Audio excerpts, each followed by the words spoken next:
അപമാന ഭാരത്താൽ നെഞ്ചുലഞ്ഞ് ശിരസ്സു താണിരിപ്പുണ്ട്. ശരിയല്ലേ?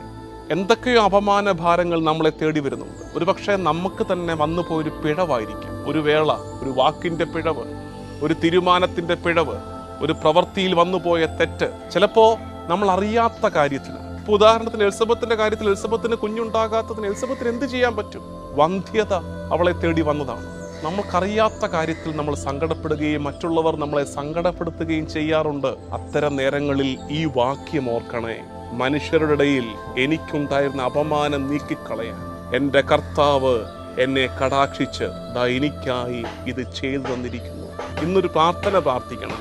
എലിസബത്തിന്റെ അപമാനം നീക്കിക്കളഞ്ഞ കർത്താവേ, നിന്റെ ദാസൻ, നിന്റെ ദാസി ഇന്ന് എളിമയോടെ പ്രാർത്ഥിക്കുന്ന ഈ കാര്യത്തിന്റെ മേൽ കരുണ കാണിച്ച് എൻ്റെ മേൽ വന്നു ഭവിച്ചിരിക്കുന്ന അപമാനത്തെ നീ മാറ്റിത്തരണേ എന്ന് പ്രാർത്ഥിക്കണം.